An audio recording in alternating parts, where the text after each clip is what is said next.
Hai bro, gue Anton Enggolan. Apa kabar semuanya? Bulan lalu banyak banget ya smartphone yang udah masuk ke Indonesia. Dan fun fact, semakin banyak yang masuk berarti semakin banyak juga smartphone yang harganya turun. Dan momen-momen kayak gini biasanya sering banget dimanfaatkan oleh banyak orang untuk hunting smartphone. Karena banyak banget smartphone yang harga awalnya dia udah worth it, sekarang jadi makin worth it karena harganya makin turun. Jadi kali ini gue mau bahas 5 smartphone yang sekarang jadi super worth it karena harganya jadi lebih murah. By the way, barang-barang yang gue bahas kali ini semua bisa kalian cari di Shopee. Bahkan gak cuma smartphone guys, kalian juga bisa belanja laptop, komputer, elektronik rumah, sampai barang-barang fotografi di Shopee. Karena selain lengkap, belanja di Shopee juga udah pasti kualitasnya terjamin, soalnya official store dari berbagai brand elektronik ada lengkap di Shopee Mall. Dan star seller terpercaya di Shopee juga sekarang udah banyak banget.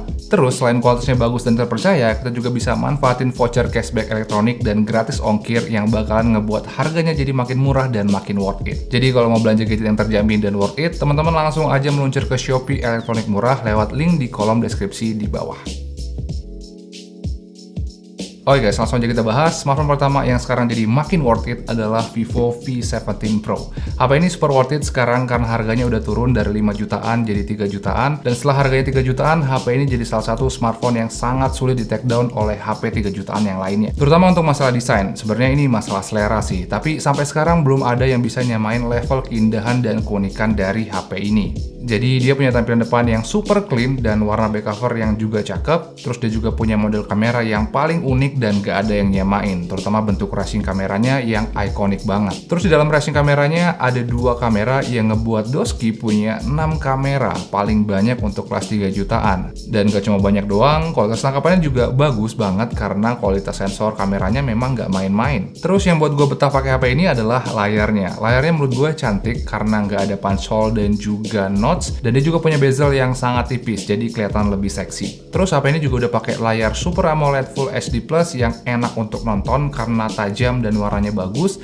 Dan panel kayak gini sulit banget dilawan oleh HP 3 jutaan yang lain karena belum ada yang bisa kasih kualitas layar seperti ini. Spesifikasinya juga udah sangat bagus dan dia juga punya baterai yang besar dengan sistem fast charging yang menurut gue udah oke banget.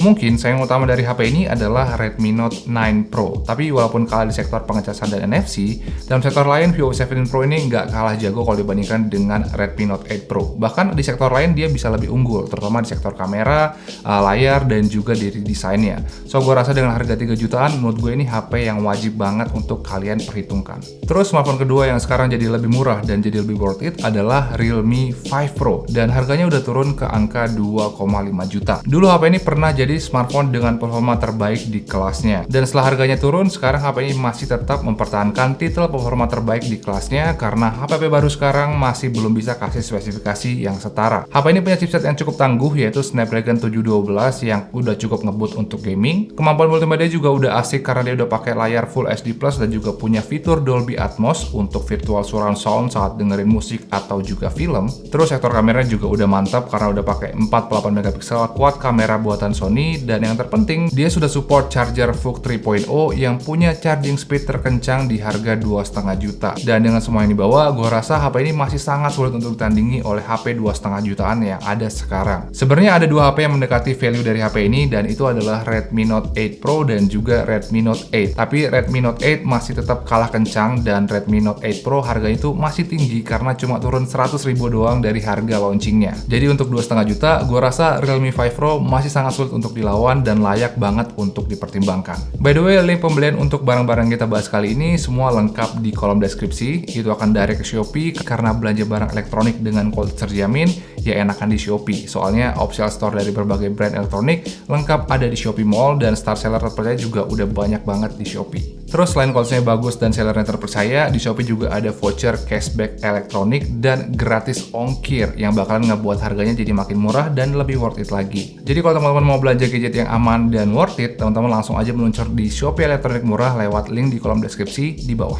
Oke, sekarang kita lanjut lagi ke smartphone ketiga. Nah, sebenarnya tadi gue pengen bahas tentang Redmi Note 8 Pro, tapi sayangnya harganya itu turunnya lambat banget sampai akhirnya jadi tersaingi oleh HP yang turunnya cukup jauh, yaitu Realme 6. HP ini sebenarnya masih terhitung baru, tapi harganya udah turun cukup banyak. Pas launching kemarin harganya 3,4 juta, dan sekarang harganya udah turun jadi 2,9 juta. Dan untuk harga segitu, menurut gue HP ini nggak ada lawan dan masih terlalu superior bahkan dibandingkan dengan Redmi Note 8 Pro sekalipun. Satu-satunya yang bisa dikalahkan oleh Redmi Note 8 Pro dari HP ini adalah jumlah RAM dan juga NFC. Tapi selebihnya gue rasa nggak banyak yang bisa dilawan, karena basically Realme 6 kualitasnya udah mendekati Redmi Note 9 Pro atau versi baru dari Redmi Note 8 Pro. Soalnya HP ini punya desain yang lebih fresh, terutama untuk model layar dan back covernya yang lebih clean. Terus punya storage yang 2 kali lebih besar dari Redmi Note 8 Pro. Layar dan chargernya juga lebih kencang karena HP ini punya layar 90Hz yang kelihatan lebih smooth di mata, dan juga punya charger VOOC 4.0 yang 2 kali lebih cepat dari charger Redmi Note 8 Pro. Jadi dengan turun harga sampai 500.000, Realme 6 jadi makin seksi lagi sih. Bahkan harganya yang sekarang jadi lebih murah dari versi murahnya, yaitu si Realme Narzo. Dan sampai sekarang menurut gue ini tetap jadi HP yang best value banget untuk HP di bawah 3 jutaan.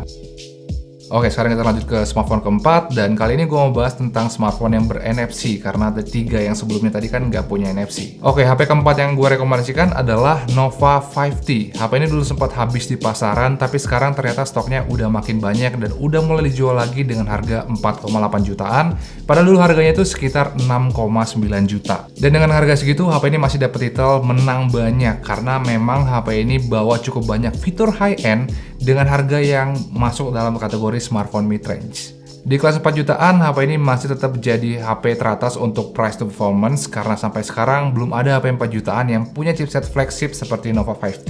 Karena dengan Kirin 980-nya, HP ini punya performa dan efisiensi yang mirip dengan smartphone high-end. Selain punya performa flagship, HP ini juga punya banyak banget fitur yang sangat-sangat bagus, seperti dia udah pakai body yang premium, terus dia punya side fingerprint scanner yang sekarang lagi hype banget. Layarnya juga udah pansol dan juga punya fitur yang nggak banyak dimiliki oleh HP mid-range yang lain, yaitu NFC. Kamera juga udah oke, dia punya kamera 40 megapiksel, quad kamera yang ternyata punya perekaman video yang stabil banget. Terus punya ketahanan baterai yang sangat baik juga, walaupun kapasitas baterainya itu nggak sampai 4000 mAh. Dan dia juga udah support sistem fast charging yang surprisingly sangat cepat, bahkan setara dengan VOOC 4.0 di smartphone Realme. Jadi dengan semua yang dibawa, menurut gua Nova 5T ini masih sangat sulit untuk digeser oleh HP-HP zaman sekarang yang harganya di kisaran 4 jutaan.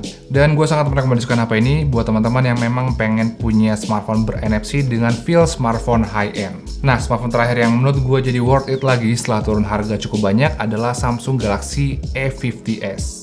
Jadi untuk saat ini sepertinya ini adalah smartphone yang sangat langka dan sulit dicari di pasaran. Tapi semenjak harganya turun jadi 3,4 jutaan, menurut gue Galaxy A50s ini jadi HP Samsung yang sangat worth it, terutama di kelas harga 3 jutaan. HP ini jadi menarik lagi karena dia bisa ngimbangin Galaxy A51 dengan harga yang lebih murah sampai 1 juta. Soalnya mereka sama-sama pakai chipset Exynos 9611, terus kapasitas baterai dan chargernya juga sama, yaitu 4000 mAh dan adaptive fast charging. Layarnya juga sama bagusnya, soalnya dia udah pakai Super AMOLED Full HD Plus dan in-display fingerprint scanner. Kamera utama juga sama-sama pakai kamera 48 megapiksel, plus dia juga punya NFC, Dolby Atmos, dan fitur-fitur yang mirip dengan A51. Memang ada perbedaan di bagian desain dan juga komposisi kamera belakangnya, tapi menurut gue itu nggak terlalu jadi masalah. Dengan selisih sekitar 1 jutaan, sekarang A50s jadi satu-satunya smartphone yang bisa kasih experience hampir sama dengan A51, walaupun harganya tuh cukup jauh. Yaitu mereka sama-sama punya keunggulan di sektor multimedia, fitur body, user experience, dan juga after sales dari Samsung yang sampai saat ini jadi yang terbaik juga.